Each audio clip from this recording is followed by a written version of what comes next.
بسم اللہ الرحمن الرحیم۔ السلام علیکم۔ میرا نام کرن ہے۔ میری عمر 50 سال ہے۔ میں بچپن سے ہی بہت خوبصورت تھی، پڑھی لکھی ذہین تھی۔ بچپن سے ہی کلاس میں اول آتی اور اپنے ماں باپ کی اکلوتی لاڈلی تھی۔ سب میری بہت تعریف کرتے۔ اپنے اماں ابا کی تو آنکھوں کا تارا تھی، مگر بہت سے لوگ مجھ سے حسد کرتے تھے۔ میری چاچی، جن کا ایک بیٹا اور ایک بیٹی تھی، لیکن دونوں ہی چاچی پر گئے تھے اور چاچی بہت بدصورت تھی۔ چاچی کی بیٹی میری ہم جماعت تھی۔ وہ ہمیشہ مجھ سے حسد کرتی اور مجھے ہمیشہ نیچے دکھانے کی کوشش کرتی، لیکن میں ہمیشہ اس سے پوزیشن میں آگے رہتی۔ پورے خاندان میں میری واہ واہ ہوتی تو اس سے لوگ تنقیدی باتیں کرتے۔ کوئی اسے کچھ سمجھا رہا ہوتا تو کوئی اسے کچھ بتا رہا ہوتا کہ اگر بننا ہے تو کرن کی طرح بنو، وہ بھی تو تمہاری ہم جماعت ہے۔ مجھے پتہ ہی نہ چلا کہ اس مقابلے بازی میں میری کزن کے دل میں میرے لیے نفرت پیدا ہوتی گئی۔ میں جیسے جیسے تھوڑی جوان ہوتی گئی، میں سب کچھ بھولنے بھی میرے لیے پرانی نفرت باقی تھی۔ وہ نفرت تو جیسے ہماری عمر کے ساتھ ساتھ جوان ہوتی گئی۔ وقت کا کام ہے گزرنا، تو وہ گزر ہی جاتا ہے۔ ایک روز میں اسکول سے آ رہی تھی۔ میں 10ویں جماعت میں پڑھتی تھی، جب مجھے ایسے محسوس ہونے لگا جیسے میرے پیچھے پیچھے کوئی چل رہا ہے۔ میں نے 2-3 مرتبہ پیچھے مڑ کر دیکھا، مگر پیچھے کوئی نہیں تھا۔ میں آہستہ آہستہ آگے جانے لگی، لیکن دل میں ایک ڈر خوف پیدا ہو گیا تھا۔ میں نے اپنے چلنے کی رفتار تیز کر لی اور آہستہ آہستہ بھاگنے لگی۔ اس وقت مجھے اندازہ ہوا کہ وہ میں جو محسوس کر رہی تھی وہ میرا وہم نہیں، حقیقت تھا۔ میں نے جیسے ہی پیچھے مڑ کے دیکھا، میرے پیچھے 3-4 لڑکے بھاگ رہے تھے۔ میں گھبرا گئی۔ میرا پورا وجود کپ کپا رہا تھا۔ میری ٹانگیں میرا ساتھ دینے کے لیے تیار نہیں تھیں۔ کانپتے وجود کے ساتھ بھاگنا میرے لیے بہت مشکل تھا۔ دل تو جیسے ابھی باہر ہی آنے لگا تھا، مگر میری کمزور ٹانگیں زیادہ دیر تک میرا ساتھ نہیں۔ بہت مشکل تھا۔ دل تو جیسے ابھی باہر ہی آنے لگا تھا، مگر میری کمزور ٹانگیں زیادہ دیر تک میرا ساتھ نہیں دے پائی تھیں اور اچانک ایک پتھر سے ٹکر ہوتے ہی میں زمین بوس ہو گئی۔ اس سے پہلے کہ میں اٹھ کر چلنے لگتی، میرے ارد گرد لڑکوں کی لائن لگ گئی اور وہ مجھے ایسے گھور گھور کر دیکھ رہے تھے جیسے آج میرا اس دنیا میں آخری دن ہو۔ ان میں سے ایک آدمی آگے آیا اور اس نے میرے منہ پر ایک بدبو دار رومال رکھ دیا۔ اس کی بدبو اتنی زیادہ تھی کہ میں سانس بھی نہیں لے پا رہی تھی اور دیکھتے ہی دیکھتے میں بے ہوش ہو گئی۔ مجھے جس وقت ہوش آیا میں نہیں جانتی تھی کہ میں کہاں پر ہوں۔ میرے ارد گرد ٹوٹی ہوئی لکڑیاں اور بوریاں پڑی ہوئی تھیں، جگہ جگہ جالے لگے ہوئے تھے۔ ایک بلب تھا جو مسلسل کبھی جل رہا تھا تو کبھی بجھ رہا تھا۔ کچھ دیر تو میرے دماغ نے کام ہی نہ کیا۔ میرا دماغ بالکل کام کرنا چھوڑ چکا تھا۔ آہستہ آہستہ جب ہوش آئی تو اپنے آپ کی طرف نظر دوڑائی، لیکن خود کو دیکھتے جگہ سے ادھڑے ہوئے تھے۔ جان تو اس وقت نکلی جب سب لڑکے دوبارہ سے واپس آئے اور پھر سے میری عزت تار تار کرنے لگے۔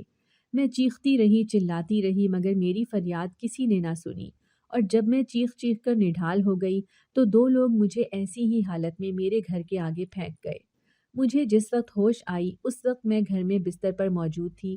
میرے پاس میرے اماں ابا بیٹھے آنسو بہا رہے تھے۔ میں ایک دم چونک کر اٹھ بیٹھی تو میری اماں میرے ساتھ لگتے ہی پھوٹ پھوٹ کر رونے لگیں۔ میرے ابا تو مجھ سے نظر ہی نہیں ملا رہے تھے اور خاموشی سے میرے سر پر ہاتھ رکھتے ہی باہر چلے گئے۔ میں حیران رہ گئی کیونکہ اس وقت تو اتنی سمجھ بوجھ نہیں تھی۔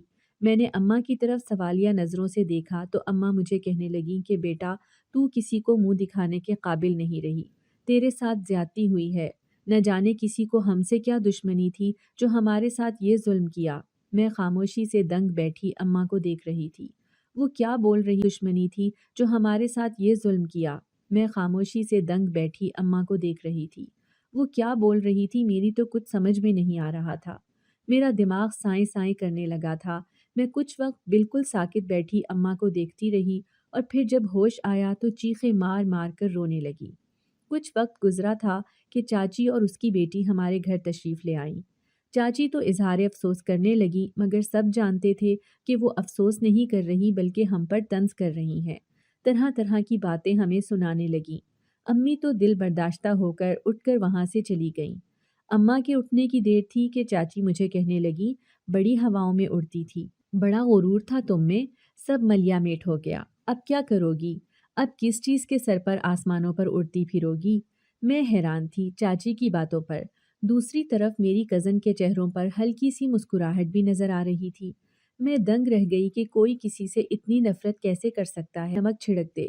میں چاچی اور اس کی بیٹی کے سامنے بالکل خاموش رہی۔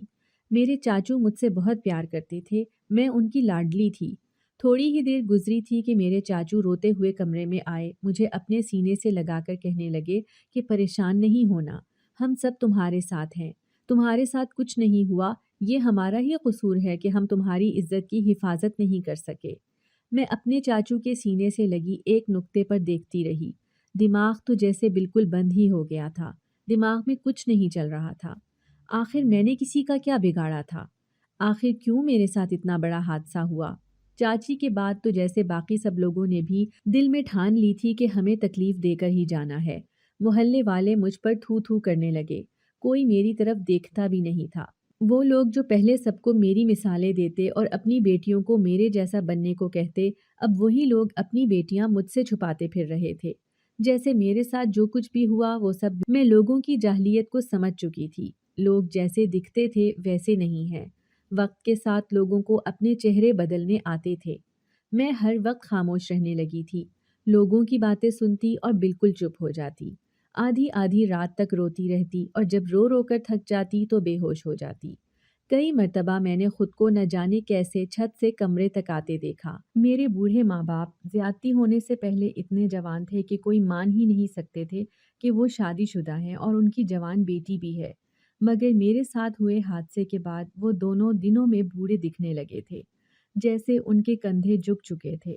میرے ابا نے میرا کبھی ساتھ نہیں چھوڑا۔ وہ ہمیشہ مجھے ہمت دیتے، مجھے آگے بڑھنے کی تلقین کرتے اور کہتے کہ تم آج بھی وہی ہو جو کل تھی، مگر میں جانتی تھی کہ میں ویسی نہیں رہی۔ میں اب بالکل بھی وہ والی کرن نہیں رہی تھی۔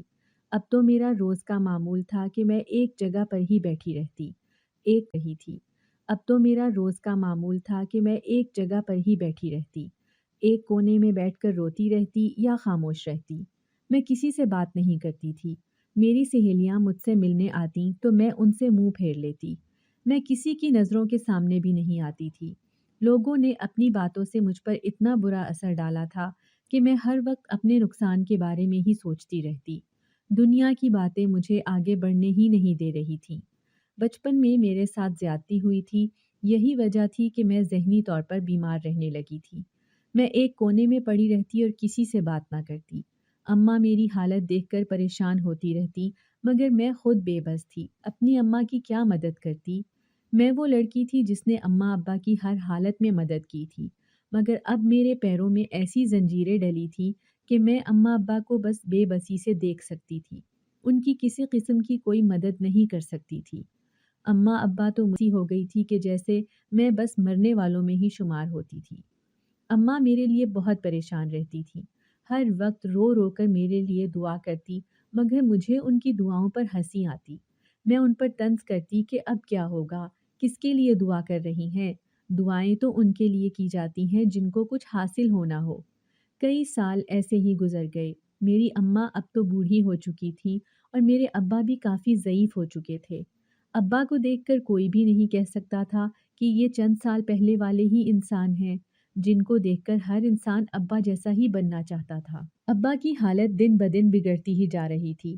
میں یہ سب دیکھ کر بھی اندیکھا کر دیتی، کیونکہ میں ابا کے لیے کچھ نہیں کر سکتی تھی۔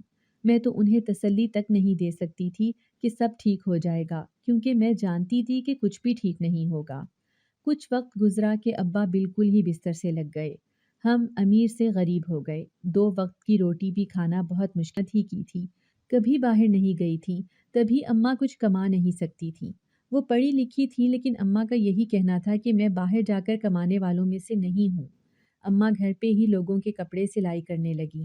پڑھی لکھی تھی، اسی لیے کچھ لوگ اماں کے پاس بچوں کو ٹیوشن بھیجنے لگے، لیکن جس چیز کو میرے بارے میں معلوم ہوتا وہ اماں سے ٹیوشن ہٹا لیتا۔ وقت جیسے جیسے کر کے گزر رہا تھا، ہر طرف سے امید ختم ہو چکی تھی، اب تو جیسے صرف موت کا انتظار تھا۔ تبھی ایک روز رات کے وقت میں اپنے کمرے میں مشکل سے سونے کی کوشش کر رہی تھی کہ اچانک اماں کی چیخو پکار کی آواز میرے کانوں میں سنائی دینے لگی۔ میں ایک دم ڈر گئی۔ یہ چیخو پکار پہلے کسی وقت میں بھی کر چکی تھی۔ میں ایک دم گھبرا گئی اور ڈرتے ڈرتے میں نے باہر کو قدم بڑھایا اور اماں کو آوازیں دینے لگی۔ میں چیخوں کی طرف بڑھنے لگی جہاں سے زیادہ آواز آ رہی تھی۔ میرے قدم اسی طرف چلنے لگے کہ اچانک سے اماں کی چیخوں آواز آ رہی تھی۔ میرے قدم اسی طرف چلنے لگے کہ اچانک سے اماں کی چیخوں کی آوازیں ابا کے کمرے سے آنے لگیں۔ میں حیران اور پریشانی کی حالت میں کانپتی ٹانگوں کے ساتھ اماں کے کمرے کی طرف گئی، مگر سامنے کا منظر دیکھتے ہی جیسے میرے ہوش اڑ گئے، کیونکہ ابا جان بستر پر لیٹے ہوئے تھے اور اماں ابا کے پاس بیٹھی رو رہی تھی۔ جب سب کو علم ہوا تو سب ہمارے گھر آنے لگے، جن میں سر فہرست میری چاچی تھی۔ ابا کی موت ہمارے لیے کسی قیامت سے کم نہ تھی۔ ہماری تو دنیا ہی اجڑ گئی تھی، مگر چاچی کو اس سب سے کیا فرق پڑتا تھا؟ جہاں میں نے چاچو کو بہت نڈھال دیکھا، وہیں چاچی مسلسل ہمیں تکلیف دینے پر تیار تھیں۔ چاچی وہاں پر بیٹھے لوگوں کو دیکھ کر اونچی اونچی بین ڈالنے لگی اور کہنے لگی کہ میرے بھائی صاحب تو بہت اچھے انسان تھے، وہ تو اتنے جی جان میں تھے کہ کوئی چٹان بھی ان کو نہیں ہلا سکتی تھی، مگر یہ بدبخت بیٹی جس نے میرے بھائی صاحب کو اس دنیا سے ہی چلتا کر دیا۔ وہ اونچی اونچی سب لوگوں کو اپنی طرف لگا رہی تھی اور ان کو یہ باتیں بتانے کی کوشش کر رہی تھی کہ ابا کے ساتھ جو کچھ بھی ہوا وہ سب میری غلطی تھی، جبکہ میں تو خود بے قصور تھی۔ وہاں بیٹھا ہر انسان مجھ پر تھو تھو کرنے لگا تھا، کوئی مجھے بد کردار کہہ رہا تھا تو کوئی ابا کا قاتل۔ میں تو یہ سمجھ نہیں پا رہی تھی کہ آخر میرا قصور کہاں ہے؟ یہ معاشرہ ہر بے قصور کو ہی سزا کیوں دیتا ہے؟ قصوروار آج بھی نہ جانے کہاں کہاں ٹہل رہے تھے اور کس کس کی زندگی خراب کر رہے تھے، لیکن آخر کب تک ہم لوگ اس معاشرے کو ہی دوش دیتے رہیں گے، جبکہ قصور ہم سب کا ہے۔ ہم جیسے ہی سب لوگ ہمیں ہی باتوں کے ذریعے زخم دیتے رہتے ہیں۔ ابا کی تدفین کے بعد تو جیسے میں اور اماں اکیلے ہی ہو گئے تھے۔ ہر انسان نے ہم سے منہ موڑ لیا۔ صرف چچا کبھی کبھی ملنے آ جایا کرتے تھے اور وہ بھی ہمارے گھر کی حالت دیکھ کر پھوٹ پھوٹ کر رونے لگتے۔ کبھی کبھار ہمیں مہینوں کرم پر رہتے۔ اب تو مجھ میں بھی اتنی ہمت باقی نہ رہی تھی کہ میں اپنی اماں کے لیے کچھ کر سکتی۔ اب میرے سر میں بھی سفیدی آ گئی تھی۔ میں جوان ہو کر بھی برسوں کی ضعیف لگتی تھی۔ اماں کی عدت پوری ہوئی تو ایک روز چچا ہمارے گھر آئے۔ چچا پہلے بھی آتے رہتے تھے، تبھی اتنی حیران کن بات تو نہیں تھی، مگر آج چچا کے چہرے پر عجیب سی چمک تھی، جیسے ان کی دلی مراد بر آئی ہو۔ میں چچا کی طرف حیران کن نظروں سے دیکھنے لگی۔ چچا نے مجھے دیکھا اور کہنے لگے کہ بھابھی، میں آج آپ سے کچھ مانگنے آیا ہوں، امید کرتا ہوں کہ آپ مجھے انکار نہیں کریں گی۔ اماں تو چچا کی طرف حیرانی سے دیکھنے لگی، کیونکہ ہمارے پاس تو اب کوئی بھی قیمتی شے نہیں بچی تھی، پھر آخر چچا کو کیا چاہیے تھا؟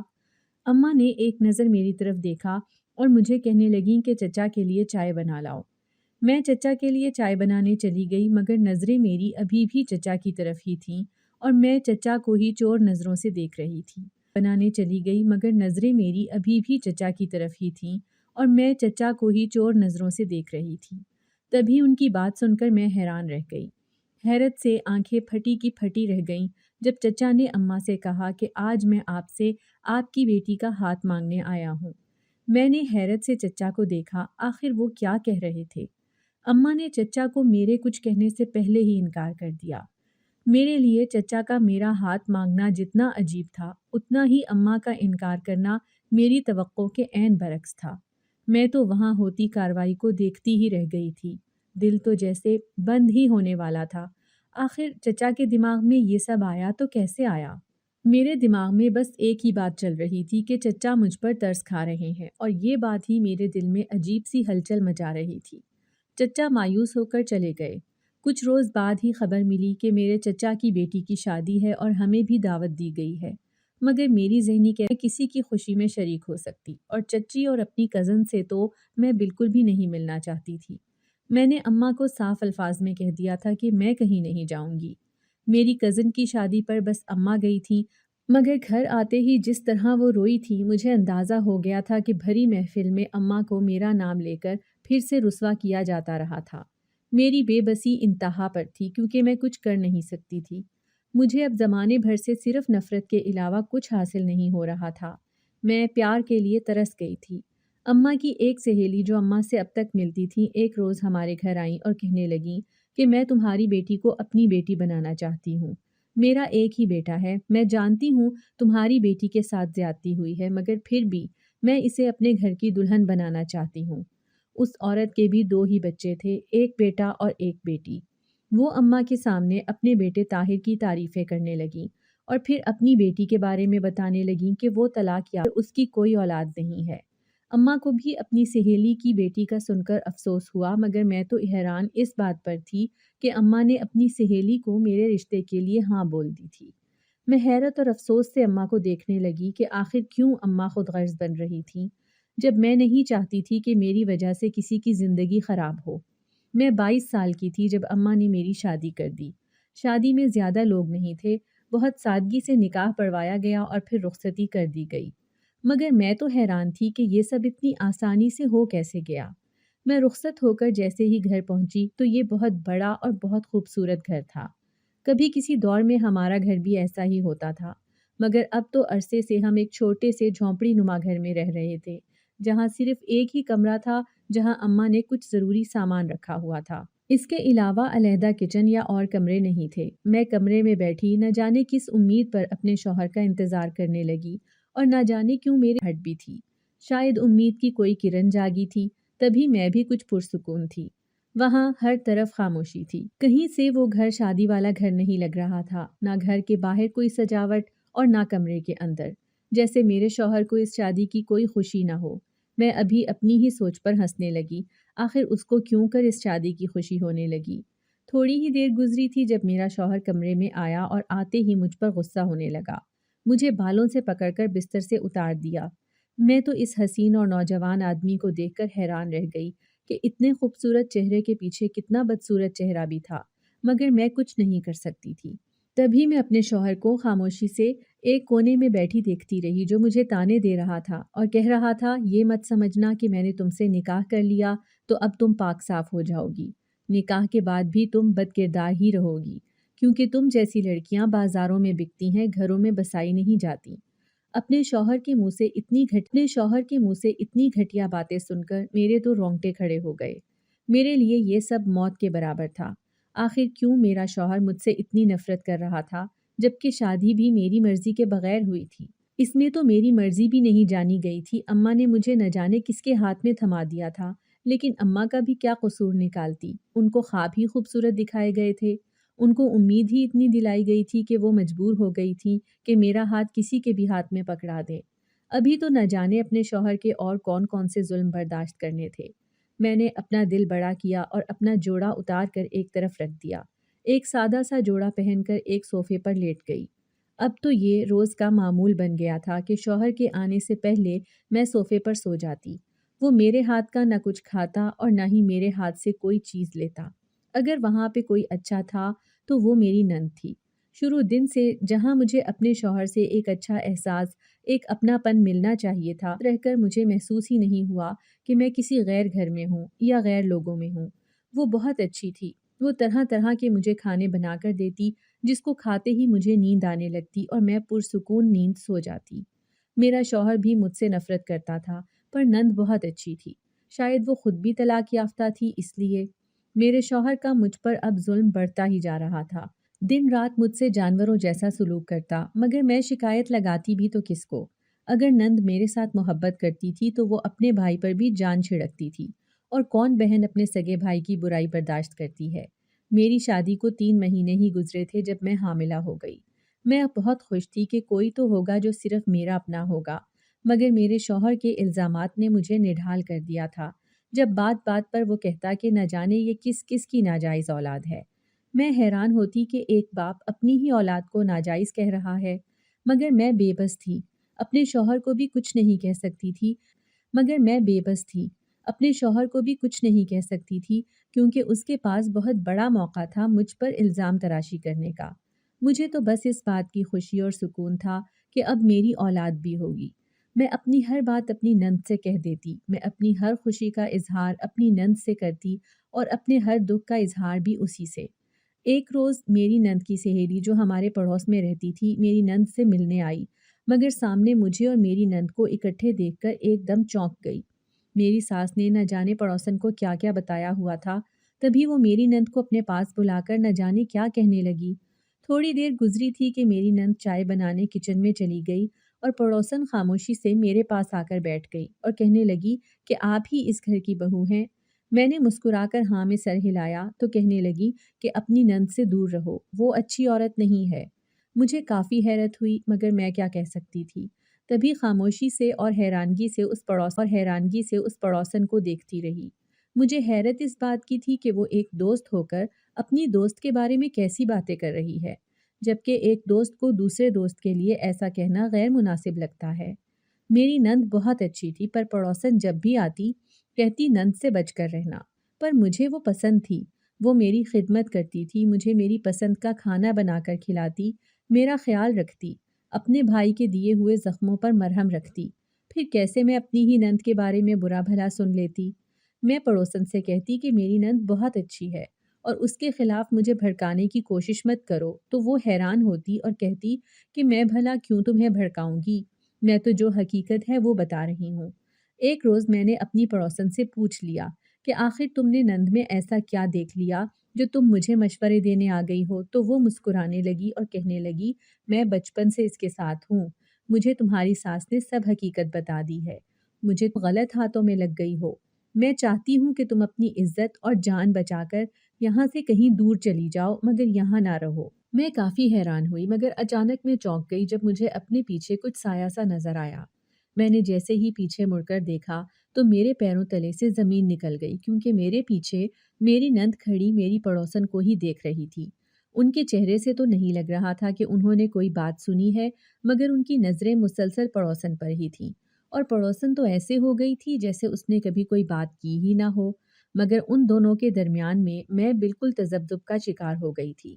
پڑوسن کے جانے کے بعد نند بالکل خاموش ہو گئی، وہ مجھ سے کوئی بات بھی نہیں کر رہی تھی۔ مجھے بہت دکھ ہوا، مجھے ایسے محسوس ہو رہا تھا جیسے نند کو پڑوسن کی بات اچھی نہیں لگی، اور آخر کیوں اچھی لگتی؟ جب کوئی دوست اپنی دوست کے منہ سے اپنی برائی سنے گا تو وہ کیسے ہنس بول سکتا ہے؟ تبھی میں نے سوچ لیا تھا کہ میں اپنی نند کی ساری پریشانیاں سمیٹ لوں گی اور میرے مشکل وقت میں سہارا دیا، میں بھی اس کا سہارا بنوں گی۔ میں خاموشی سے نند کے کمرے میں گئی اور اس سے کہا کہ تم پریشان کیوں ہوتی ہو؟ لوگوں کا کام ہے باتیں بنانا، وہ تو بناتے ہیں۔ تبھی میری نند نے ایسی بات بتائی کہ میرے رونگٹے کھڑے ہو گئے کہ میری پڑوسن میرے شوہر سے شادی کرنا چاہتی تھی جبکہ میرا شوہر اس سے شادی نہیں کرنا چاہتا تھا۔ میری نند تو چاہتی تھی کہ وہ اپنی سہیلی کو اپنی بھابھی بنا کر لائے مگر کوئی بھی اس رشتے کے لیے راضی نہیں تھا۔ سب کو لگتا تھا کہ میری نند کی سہیلی بہت چالاک عورت ہے اور وہ ہمارا گھر تباہ کر دے گی۔ میں تو یہ سب باتیں سن کر حیران رہ گئی تھی کہ کوئی اتنا چالاک کیسے ہو سکتا ہے، کوئی کیسے کسی کا گھر خراب کر سکتا ہے؟ اور میری پڑوسن مجھے بھی بھڑکا رہی تھی تاکہ میں اپنی اتنی محبت کرنے والی نند کو چھوڑ کر تنہا رہ جاؤں۔ میں تو پہلے سے ہی تنہائی کی ماری تھی۔ میں نے سوچ لیا تھا کہ اب میں اپنی پڑوسن سے دور رہوں گی اور میں نے ایسا ہی کیا۔ میں اب اس سے دور دور رہنے لگی تھی۔ میں اس کے پاس بیٹھتی بھی نہیں تھی کیونکہ مجھے اس کی اصلیت کا علم ہو گیا تھا، لیکن وہ اکثر اوقات ہمارے گھر آتی، مگر اب وہ میری نند سے نہیں ملتی تھی، بس میری ساس کے پاس بیٹھی رہتی اور پھر مجھے دور سے دیکھ کر ہی چلی جاتی کیونکہ میں اس کو ہر وقت نظر انداز کرتی رہتی تھی۔ کئی دن ایسے ہی بیت گئے اور میں نے اپنی نند کی وجہ سے اپنی پڑوسن کو بالکل نہ بلایا۔ میری نند مجھے کہنے لگی کہ اگر تمہارا دل چاہے تو تم پڑوسن سے دوستی کر سکتی ہو، میری فکر نہیں کرو، مجھے اس سب سے کوئی فرق نہیں پڑتا۔ مگر مجھے اس بات سے فرق پڑتا تھا کیونکہ میں اپنی دوست جیسی نند کو کھونا نہیں چاہتی تھی۔ میں نے اپنی نند سے کہہ دیا کہ وہ بالکل تسلی رکھیں، مجھے اس کے علاوہ کوئی نہیں چاہیے۔ میری نند بہت خوش ہو گئی۔ وہ اکثر اوقات مجھے خوب مزیدار کھانے بنا کر دیتی مگر حاملہ ہونے کی وجہ سے مجھ سے زیادہ کھایا پیا نہیں جاتا تھا، لیکن میں اس کا دل رکھنے کے لیے کھانا کھا لیتی تھی۔ یہ میرے حاملہ ہونے کے مارے میرے لیے مٹھائی لے آئی مگر میں نے اپنی نند سے کہا کہ میں نے آپ کے ہاتھ کا کھانا کھانا ہے۔ میرے شوہر کی نفرت دن بدن بڑھتی جا رہی تھی، وہ مجھے گالی گلوچ کرتا اور کبھی کبھی مارتا بھی۔ میری نند ہی ہمیشہ مجھے میرے شوہر سے بچاتی۔ اب وہ مجھے کوئی کام نہیں کرنے دیتی تھی، سب کام خود کرتی اور کہتی کہ تمہارے آرام کے دن ہے، تم صرف آرام کرو۔ میں بھی خوشی خوشی سارا دن آرام کرتی رہتی کہ مجھے اتنی اچھی نند مل گئی تھی، مجھے اور کیا چاہیے تھا۔ وہ میرے لیے اتنے کھانے بناتی، کبھی کبھار میرا کچھ کھانے کو دل نہ کرتا تو مجھے ایک سے زیادہ پکوان بنا دیتی۔ میں خود کو بہت خوش نصیب سمجھتی تھی جو مجھے ایسی نند ملی جو مجھ پر جان چھڑکتی تھی۔ اب میری طبیعت کافی نڈھال رہنے لگی تھی۔ آج میری نند میرے لیے بریانی لائی، پر میری طبیعت خراب تھی تو میں نے مانگنے والی کو دے دی، اور جب میں نے اس سے پوچھا کہ بریانی کیسی بنی تھی تو میں نے اسے کہہ دیا کہ بہت لذیذ تھی۔ اب میں جھوٹ بول کر اس کا دل نہیں تو میں نے اسے کہہ دیا کہ بہت لذیذ تھی۔ اب میں جھوٹ بول کر اس کا دل نہیں توڑنا چاہتی تھی، مگر اس رات بہت عجیب ہوا۔ وہ رات میری بہت بے چینی سے گزری۔ مجھے پوری رات نیند ہی نہ آئی، جبکہ پہلے تو میں کھانا کھاتے ہی سو جاتی تھی۔ میرے دل میں عجیب سی کھلبلی مچنے لگی۔ نہ جانے کیا کھانے کو دل کر رہا تھا، عجیب سی حالت ہو رہی تھی، لیکن اس وقت میں اپنی نند کو بھی پریشان نہیں کر سکتی تھی۔ مگر میرا دل کر رہا تھا کہ میں نند کے ہاتھ کا بنا ہی کھانا کھاؤں، جیسے مجھے اس کے ہاتھ کے بنے کھانے کی عادت ہو گئی تھی، اور اب کمی کمی سی محسوس ہونے لگی تھی۔ رات تو جیسے تیسے کر کے میں نے کاٹ ہی لی، مگر اگلی صبح ہوتے ہی جیسے میرے رونگٹے کھڑے ہو گئے۔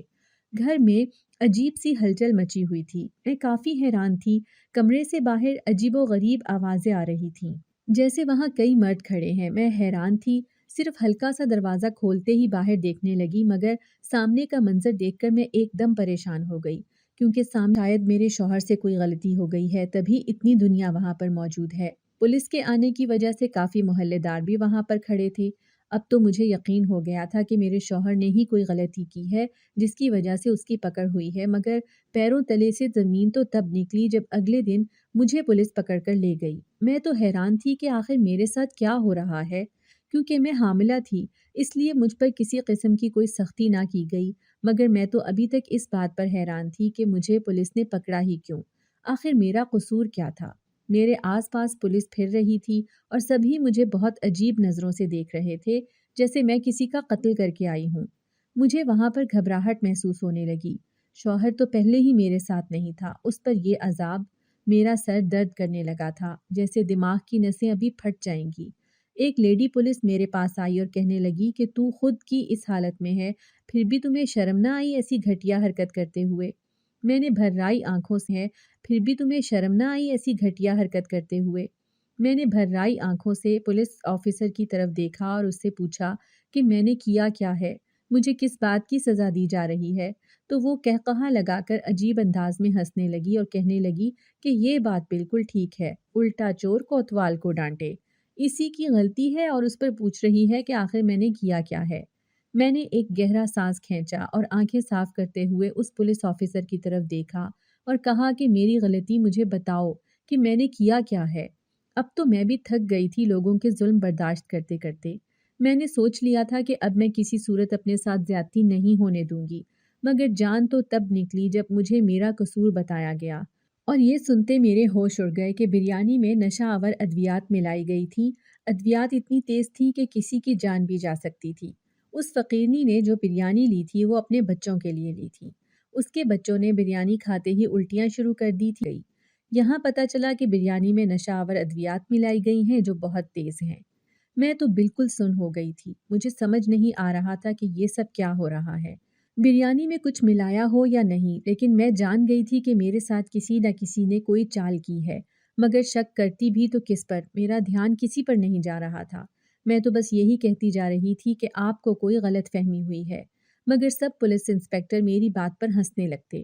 تھوڑی ہی دیر گزری تھی کہ وہاں کی سب سے بڑی آفیسر آ گئی۔ اس کو دیکھتے ہی سب چوکنا ہو گئے اور ہر کوئی مجھ سے نرمی سے بات کرنے لگا۔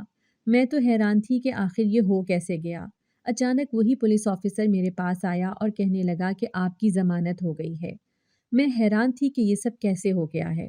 میں حیرت سے پولیس آفیسر کی طرف دیکھنے لگی اور ان سے پوچھنے لگی کہ میری ضمانت کس نے کروائی ہے۔ تبھی میرا شوہر پولیس اسٹیشن آیا۔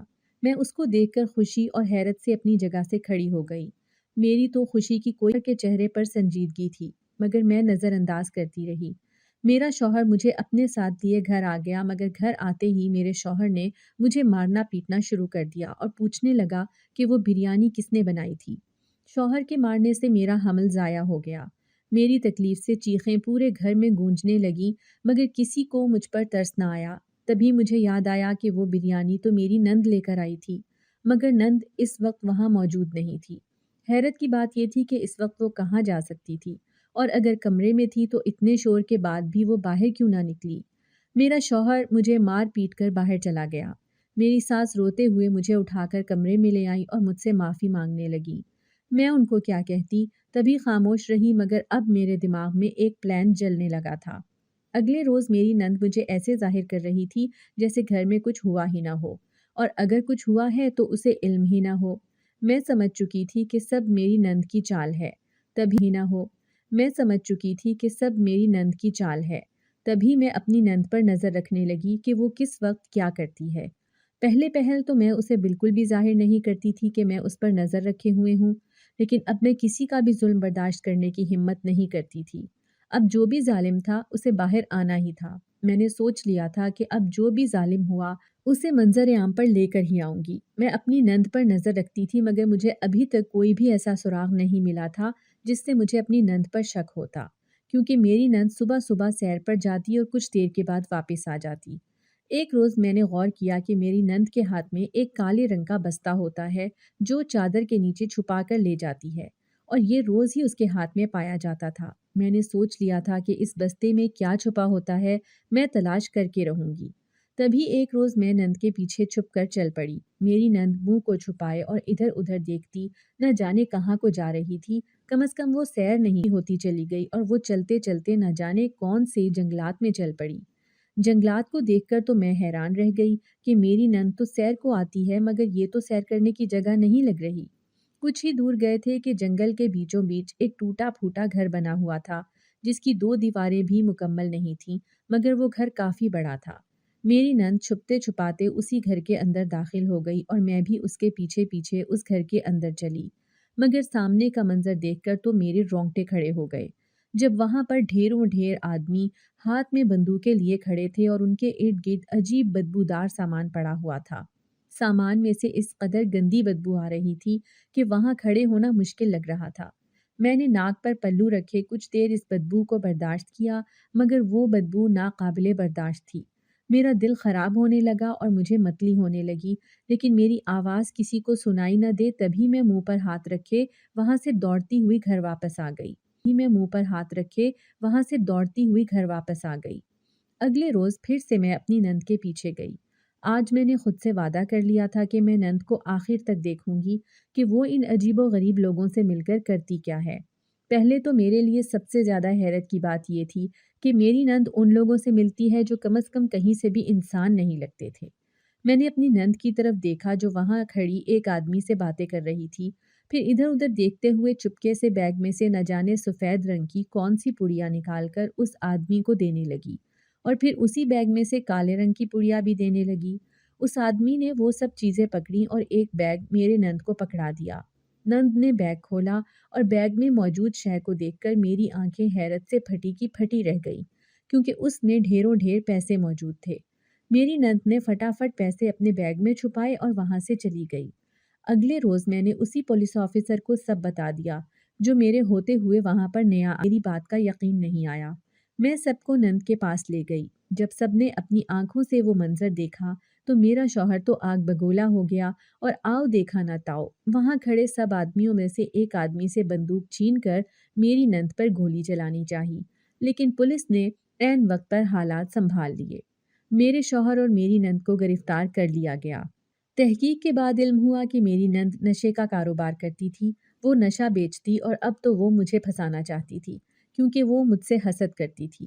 میں خوبصورت تھی، اس پر حاملہ بھی تھی، اور میری نند کی کوئی اولاد نہ تھی، اور وہ بدصورت بھی تھی، جبکہ وہ جانتی تھی کہ میرا شوہر مجھ سے نفرت کرتا ہے، مگر پھر بھی وہ مجھ سے حسد کرنے لگی۔ انسان کے پاس جتنا بھی ہو وہ اسے کم ہی لگتا ہے۔ میری نند کو عمر قید کی سزا اور میرے شوہر کو 10 سال کی قید کی سزا ہو گئی۔ میں اپنی ساس کے ساتھ رہنے لگی اور کبھی کبھار اپنے شوہر کو مل آتی تھی، مگر نند کی طرف تو کبھی مڑ کے بھی نہ دیکھا تھا، اور کبھی کبھار اپنے شوہر کو مل آتی تھی، مگر نند کی طرف تو کبھی مڑ کے بھی نہ دیکھا تھا۔ میری ساس بھی اپنی بیٹی سے سخت نفرت کرنے لگی تھی۔ زندگی کے کئی سال گزر گئے۔ 6 سال کے بعد ایک روز میرے گھر پر دستک ہوئی۔ رات کافی ہو چکی تھی۔ میں ایک دم پریشان ہو گئی کہ اس وقت ہمارے گھر کون آ گیا۔ میری ساس نے کہا کہ وہ خود دروازہ کھولیں گی، اور جیسے ہی میری ساس نے دروازہ کھولا میں بھی اپنی ساس کے پیچھے چلی، مگر سامنے کھڑے وجود کو دیکھ کر میں کافی حیران ہوئی، اور حیرت اس بات کی تھی کہ وہ وجود اب پہلے جیسا نہیں رہا تھا۔ میں نے غور سے دیکھا تھا، وہ میری چاچی اور ان کی بیٹی تھی، مگر بیٹی ویل چیئر پر تھی اور چاچی بہت ضعیف ہو چکی تھی۔ میری ساس ان دونوں کو گھر کے اندر لائی۔ مجھے بہت افسوس ہو رہا تھا کہ میری کزن کے ساتھ آخر کیا ہوا۔ اس کی تو شادی ہو گئی تھی اور وہ تو بہت خوش تھی اپنے گھر میں، پھر یہ سب کیا تھا؟ ابھی میں کچھ کہتی کہ میری چاچی میرے قدموں میں بیٹھ گئیں اور پھوٹ پھوٹ کر رونے لگیں۔ میں نے اپنی چاچی سے پوچھا۔ چاچی کہنے لگی کہ میری بیٹی کو معاف کر دو، اس نے جو کیا وہ ناقابل معافی ہے، مگر اس نے اپنے کیے کی بہت بڑی سزا بھگتی ہے، خدارا اسے معاف کر دو۔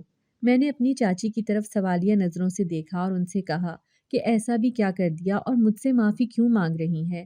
مگر میری چاچی نے جو مجھے بتایا، مجھے اپنے کانوں پر یقین نہیں ہے کہ جو میں سن رہی تھی خواہ وہ سچ ہے یا جھوٹ۔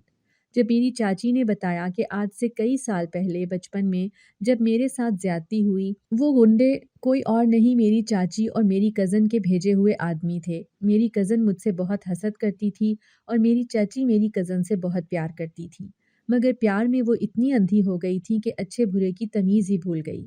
تبھی میری چاچی نے میرے پیچھے غنڈے لگا دیے، جنہوں نے میری عزت خراب کی، اور خدا نے میری چاچی اور میری کزن سے مکمل حساب لے لیا۔ میری کزن کی جب شادی ہوئی تو اس کے بعد وہ ایک ایکسیڈنٹ میں معذور ہو گئی اور وہ کبھی ماں نہیں بنی۔ میرے چچا کا انتقال ہوا تو میری چاچی در بدر کی ٹھوکریں کھانے لگی۔ سارا کاروبار ایک دم ٹھپ ہو گیا اور میری چچی اور میری کزن سڑک پر آ گئیں، لوگوں سے بھیک مانگنے لگی، اور رہ رہ کر ان دونوں کو اپنا گناہ یاد آنے لگتا۔ تبھی ایک روز میری چاچی میری اماں سے میرا پتہ پوچھتے ہوئے یہاں تک آ گئیں۔ میری آنکھوں سے آنسو بہہ رہے تھے۔ یہ سوچ مجھے پاگل کر رہی تھی کہ میرے اپنے ہی میرے دشمن تھے۔ آخر کیوں سب نے میرے ساتھ ایسا سلوک کیا تھا؟ انسان کیوں تھوڑے پر راضی نہیں ہوتا جبکہ وہ بھی تو خدا کی طرف سے ہی ملا ہوتا ہے؟ مجھے اپنے سامنے کھڑے دونوں اشخاص سے نفرت ہو رہی تھی، مگر میں نے اللہ کی رضا کے لیے ان دونوں کو معاف کر دیا تھا، مگر ان کو یہ کہہ دیا تھا کہ آج کے بعد ہمارا آپس میں کوئی رشتہ نہیں ہے، اور جو تھا وہ ختم ہو چکا ہے۔ میں اب تنہا رہنے لگی تھی۔ میرا شوہر جیل سے چھوٹ گیا تھا اور ہمیشہ اپنی اماں کو کہتا کہ کاش تم ہماری تربیت اچھی کر دیتی تو آج ہم اس مقام پر نہ ہوتے، کاش تم ہماری تربیت اچھی کر دیتی تو آج ہم اس مقام پر نہ ہوتے۔ میرا شوہر اب میرا خیال رکھنے لگا تھا، مگر اب مجھے اس کی بھی ضرورت نہیں تھی۔ میں نے پھر سے پڑھائی شروع کی اور اپنی اماں کے پاس واپس چلی گئی۔ وہ کہتے ہیں نا، جس کو آپ کی قدر نہ ہو اس کو اپنا سایہ بھی میسر نہ آنے دو۔ یہی میں نے بھی کیا تھا۔ میرے ساتھ ہوئی زیادتی کا حساب اللہ نے دنیا میں ہی لے لیا تھا۔ اللہ بہترین چال چلنے والا ہے، مگر شرط یہ ہے کہ انسان صبر کی اگر آپ کو ہماری آج کی کہانی پسند آئی ہے تو ویڈیو کو لائک کیجیے، اور اگر آپ ایسی ہی دلچسپ کہانیاں سننا پسند کرتے ہیں تو ہمارے چینل کو سبسکرائب کیجیے۔ ملتے ہیں کل ایک نئی دل کو چھو جانے والی کہانی کے ساتھ۔